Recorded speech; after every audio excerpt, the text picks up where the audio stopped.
you made it. This is the final episode of Coffee One Take. Thanks for joining me, and today I'm going to be showing you the box set of Creatures of the Night.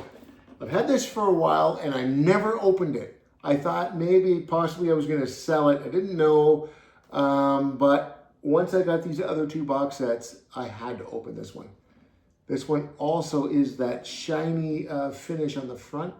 Look at that, it's like a Mylar almost. And it's a real cool back. To be honest, this is probably my least, no, I'm going to say second least favorite makeup album. I love it. It's not one that I grab for all the time. If I go to grab an album, it's going to be Rock and Roll Over, Love Gun, one of those. Box is very cool. Well put together, very sturdy. There's the hype sticker. And just like all the rest, here's a book that looks like the master tapes. This is going to have very different photos in it because it doesn't have Ace and Peter in it anymore. There's Ace there. He didn't play a note on the album. There's Vinnie Vincent. There's Vinnie.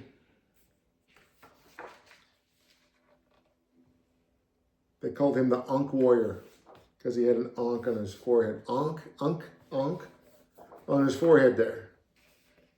The Egyptian warrior, Ankh Warrior, whatever you want to call him. Here's some promotional photos. I remember having that poster. Look at that, isn't that cool? They only had one promotional video, and that was for I Love It Loud. And Ace played on that video, and Ace is on the cover. So he made his mind up that he was leaving, but I think Paul and Gene thought, well, maybe we can talk him out of it. And that's why they did a photo shoot with him on it. Later on, they re-released this with Bruce Kulick on the cover, an unmasked picture. But there is no mention of that in this book or anywhere in this box set. Ace did go on a small European tour to a couple of TV appearances where he actually played I Love It Loud, which is really rare. So it must have been really, really early.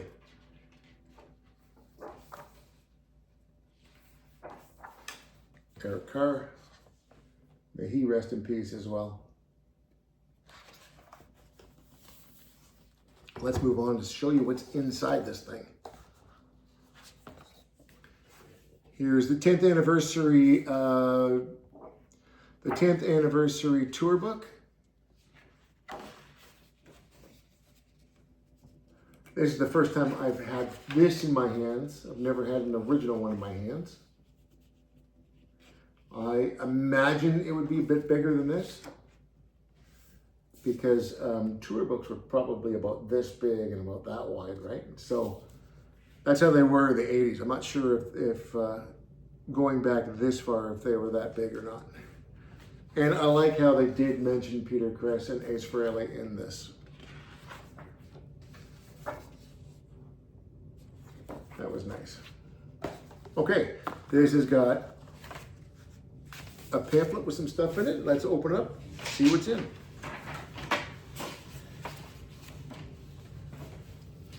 How appropriate is this? The first picture that we see is Vinnie Vincent. This is a hand-drawn picture signed by the artist there. And you know what? That really looks like him. Eric, Gene, and Paul.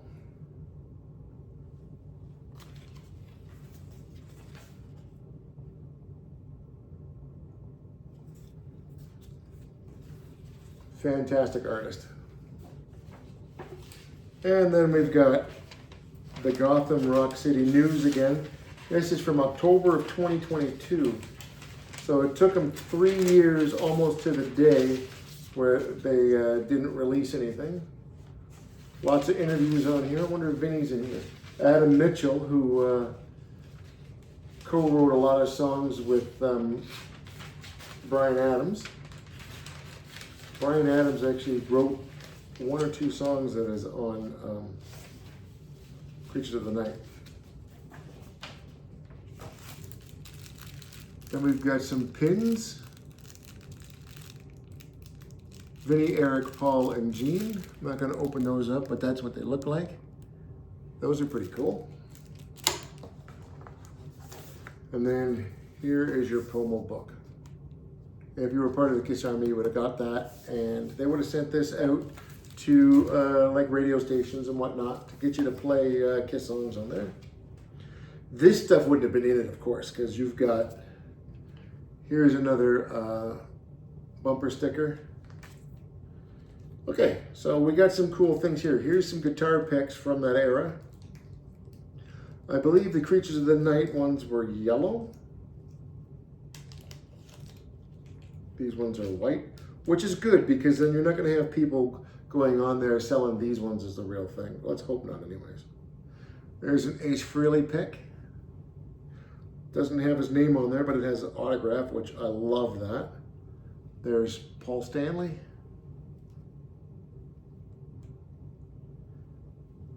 Vinnie Vincent. Gene Simmons. And again, I don't get it, Eric Carr. Back in the day, there's no such thing as an Eric Carr guitar pick. If I'm wrong, let me know in the comments below, but I don't think there is. Let's see what we got here. Look at that. That's some kind of South American concert ticket. A reproduction of the poster that I had. Here is a backstage pass that you would peel and stick onto your shirt. And then here looks like some photos from the Killers album. There's Paul, Gene, looking very different. There's Eric. There's Ace. And Ace was on the cover of Killers, but he was no longer in the band when that album was released.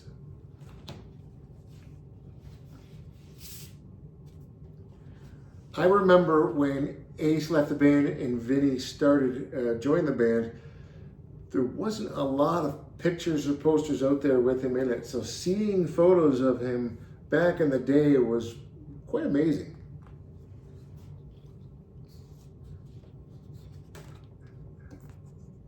Lots of pictures of Ace, Ace, but Eric back in the day. Of course, Paul and Gene, it was all kinds.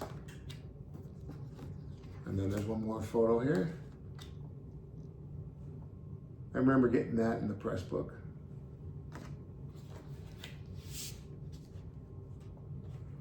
Okay, this is cool. I think this came in the Kiss Killers.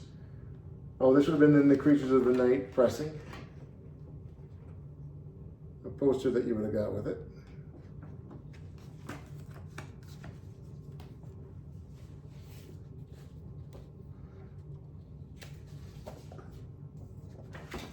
So I'm not sure what this is. There's a little write-up on them. So it looks to be the same like you got in the Alive box. So I'm not quite sure what that is. I thought it was like some kind of document or something, but I think it's just a write-up. 10 years and 50 million albums after they first shocked and conquered the rock world, Kiss is still at the center of controversy. Parents burn Kiss albums while their children dress from head to toe, imitating their favorite group member. When Kiss performs, the most loyal and fanatical following rock and roll has ever seen is them in full force. I wonder if this is like a script that a DJ would read or something like that, or maybe a newscaster or something, maybe. That could be. Here is a pencil drawing of what their stage setup is going to look like, and then looks like a water painting of what their stage setup's going to look like, which is pretty cool.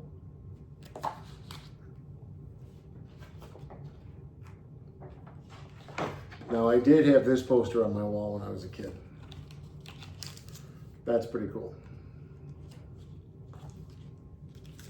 We got a back patch.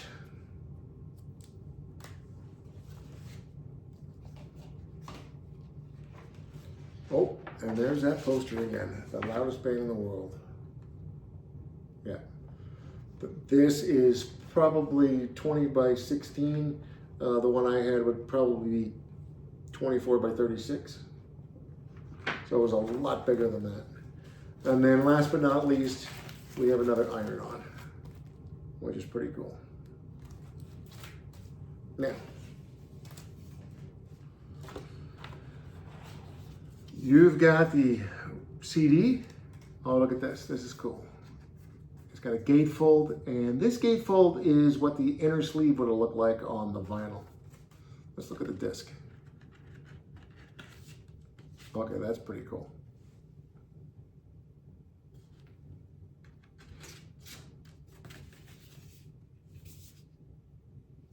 It kind of looks like an obi there, but it's not.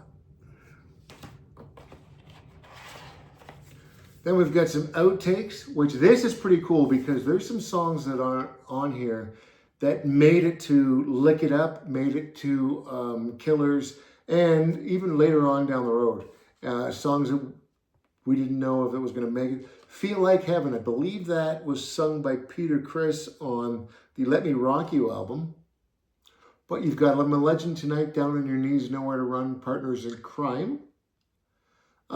Deadly Weapon, which later was rewritten completely and released on Asylum as Love's a Deadly Weapon. Let's see, another Deadly Weapon original demo, Nowhere to Run instrumental, which is pretty cool. I'm a Legend Tonight. There was one that I really wanted you to hear, and that was, I don't believe it's on here. It must be on the other one, so let me just go back to it.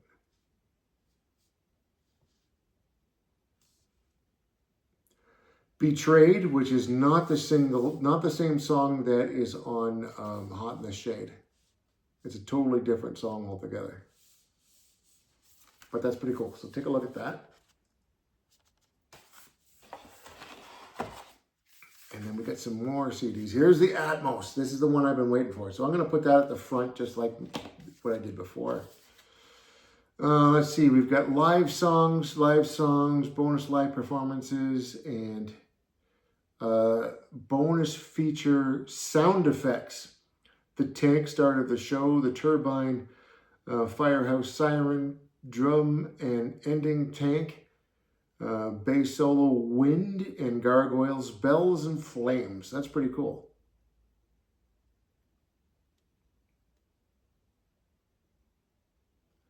There was a Lick It Up song on here. I can't find it. It's got to be on this other disc. It has to be. I can't remember what song it was now.